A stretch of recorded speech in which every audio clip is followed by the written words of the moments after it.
It's finally Friday. It's Friday, Friday. Thank God it's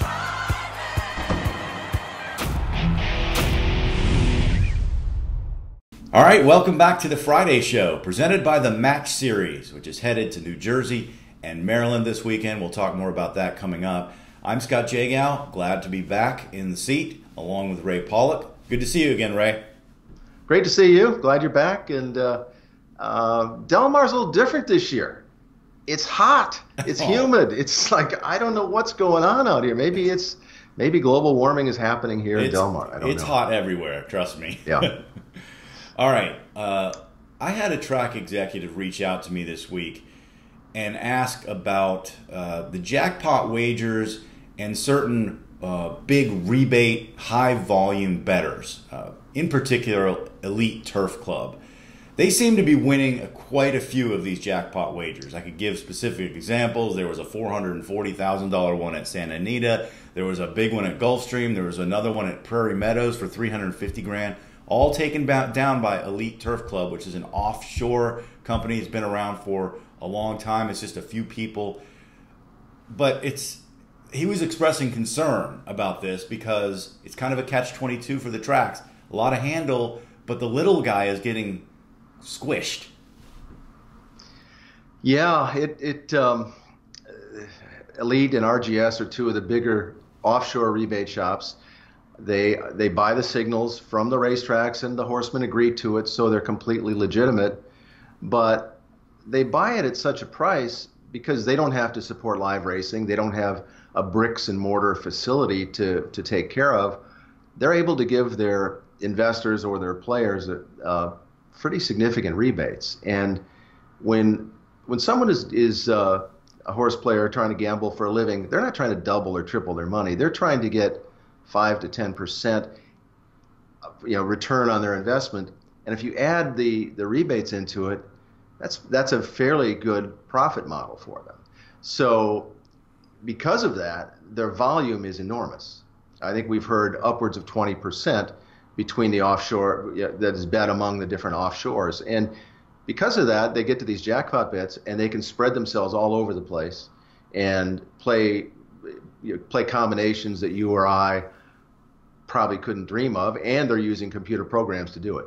Yeah, I'm sure they are using computer modeling to come up with combinations that are less likely, but they're more likely to trigger the jackpot payout, which is only when there's a single winning ticket. So they've, I'm sure, created models that can do this.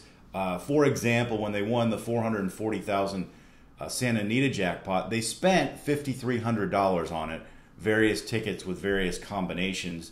But it's not just the big scores they're going after. Just this week, they hit one for $9,000, and I don't know how much they invested, but it was only $9,000, and it was a single winning ticket. So they're going after the smaller pools as well. And I guess it's like the Hong Kong bettor who came up with the algorithms that were so precise and had like 120 factors he put into this computer, and he was making millions of dollars. And Hong Kong Jockey Club said, we're banning you. But then they just later changed their minds and said, hey, we want your handle. So it's a very tough call.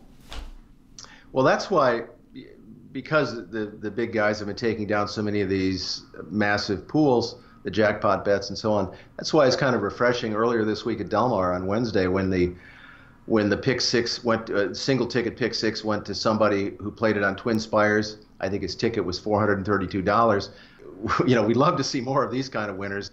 And I hate to say it, but I don't want to see these big guys winning because they're taking money from you and me and from everybody else.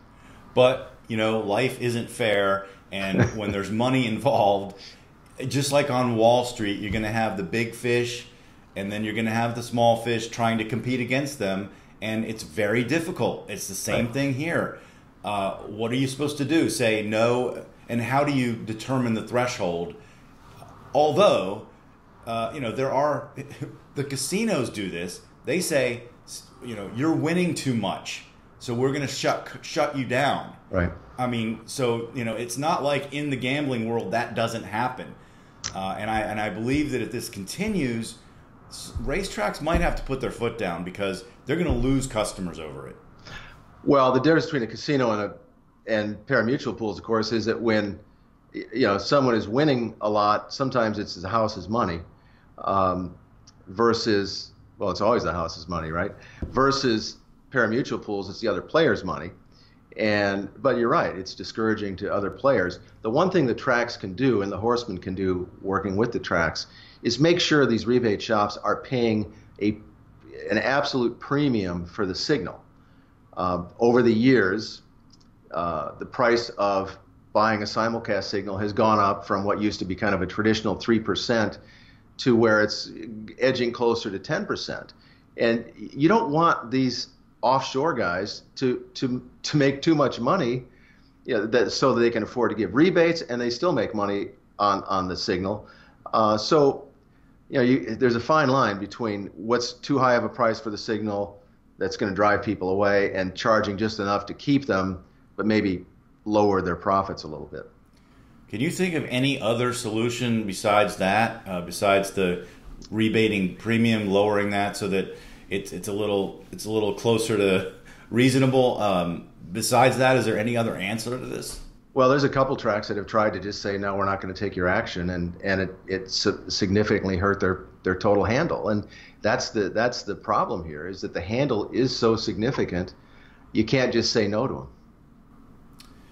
Well, we have a poll on our website about this. Let us know your thoughts on this issue of these huge rebating shops, computer betting shops that are taking down a lot of these jackpot pools recently. All right, Ray, the match series heads to Monmouth Park and Laurel this weekend. What do we have?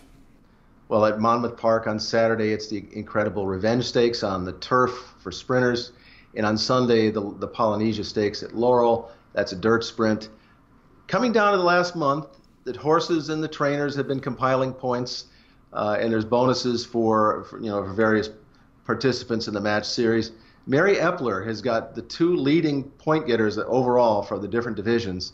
So it's going to be interesting to see if she can maintain the lead with those horses, and for herself, because there are trainer bonuses too. All right, that's going to do it for this edition of the Friday Show, presented by the Match Series. Thanks for joining us, and we'll talk to you next time.